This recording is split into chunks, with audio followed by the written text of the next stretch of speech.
Hello guys, welcome back my another blog. আজকে আমি ব্লগটা যেই কারণে বানাচ্ছি সেইটা হলো আমরা আজকে নবদ্বীপে রাসের ঠাকুর দেখতে বেরিয়েছি।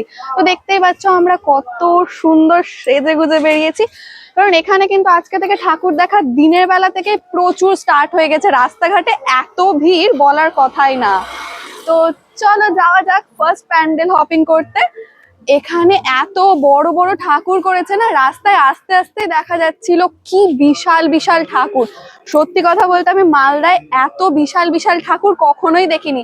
একমাত্র হ্যাঁ, ওই বুলবুলি তারপর শোভানগরের যে কালী ঠাকুরগুলো হয় ওগুলোই অনেক লম্বা লম্বা হয়, কিন্তু এখানে যেই ঠাকুরই হয়েছে সবটাই বিশাল বিশাল লম্বা। তো খুব সুন্দর লাগছে, আমি ফার্স্ট টাইম দেখছি যদিও বা। চলো তোমাদেরকেও দেখাই, চলো। প্রথমেই চলে এসেছি একটা কালী ঠাকুর দেখতে। আর দেখো এই কালী ঠাকুরটা কি বিশাল লম্বা। যেমন তোমাদেরকে ভিডিওর প্রথমেই বললাম, এখানকার ঠাকুরগুলো কিন্তু বিশাল বড় বড় হাইটের হয়। যেহেতু আমি আজকে রেডি হতে লেট করে দিয়েছি, মানে ঘুম থেকে উঠতে দেরি করে দিয়েছি, তো দেখো আমরা কে কে এসেছি। তোমাদেরকে ভিডিও তো ফার্স্টে দেখানো হয়নি। আমি অনেক তাড়াহুড়ায় রেডি হয়েছি, মানে সবাই রেডি হয়ে বসেছিল শুধুই মাত্র আমার জন্য। যেহেতু নবদ্বীপে রাসে অনেক মানুষই ঠাকুর দেখতে বেড়ায়, যার জন্য কিন্তু দুপুর 2টোর পর টোটো চলাচল বন্ধ করে দেয়। আর আমাদেরকে অনেক দূরে দূরে গিয়ে ঠাকুর দেখতে হবে, সেই জন্য অনেক তাড়াহুড়োয় বেরিয়েছি। তো তোমাদেরকে ঠিকঠাক ইন্ট্রোটাও দিতে পারিনি।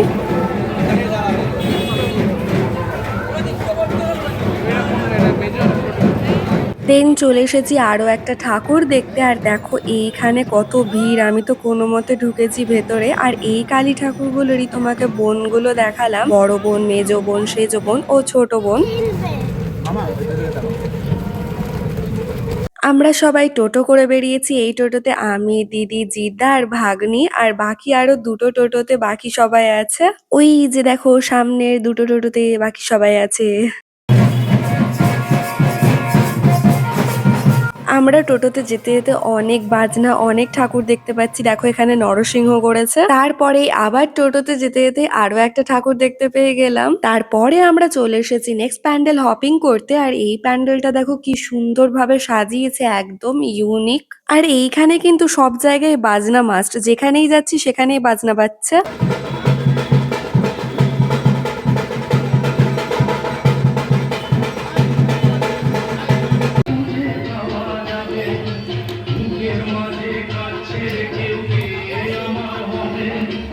তারপর চলে এসেছি আরো একটা প্যান্ডেল হপিং করতে। আর এই প্যান্ডেলটাও কিন্তু খুব সুন্দর করেছে, দেখতেই পাচ্ছ কি সুন্দর করেছে এখানে। এখন আমরা চলে এসেছি ভদ্রাকালী মাতা দেখতে। আর দেখো এই মায়ের সামনে কিন্তু যত রকমের মিষ্টি হয় সব মিষ্টিকে কি সুন্দরভাবে সাজিয়ে দেওয়া হয়। আর এইখানটায় এত পরিমাণে ভিড় যে এই গলিটা দিয়ে ঢুকতে আমার এত প্রবলেম হয়েছে, আমি তো চেপেই যাচ্ছিলাম। তারপর চলে এসেছি নেক্সট প্যান্ডেল হপিং করতে। আর এই প্যান্ডেলটার ভেতরটায় দেখো কি সুন্দরভাবে কারুকার্য করেছে।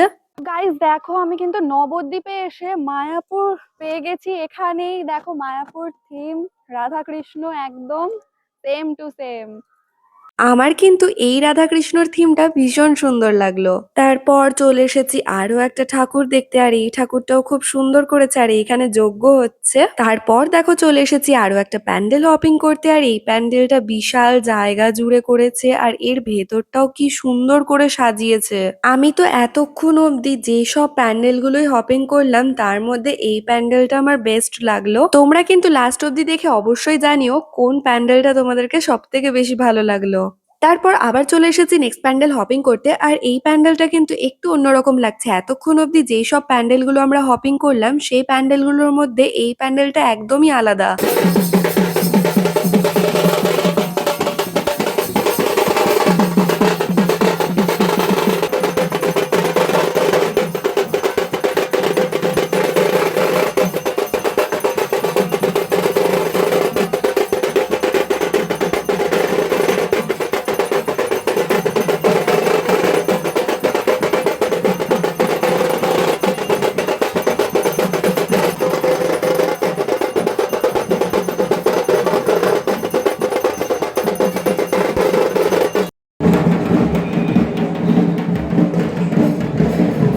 দেন চলে এসেছি নেক্সট প্যান্ডেল হপিং করতে। আর এইটা প্যান্ডেলে ঢুকেছি নাকি জঙ্গলে ঢুকে গেছি আমি নিজেই বুঝতে পারছি না। দেখো এইখানে কিন্তু বাঘ থেকে শুরু করে সবকিছুই আছে।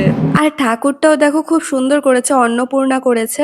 দেন আমরা ঠাকুর দেখতে দেখতে কিন্তু চলে এসেছিলাম 60 ফুটের গৌরাঙ্গের অনেকটাই কাছে, যার জন্য কিন্তু আমরা দেখতে চলে এসেছি 60 ফুটের গৌরাঙ্গ, যেটা নবদ্বীপের কিন্তু বিখ্যাত।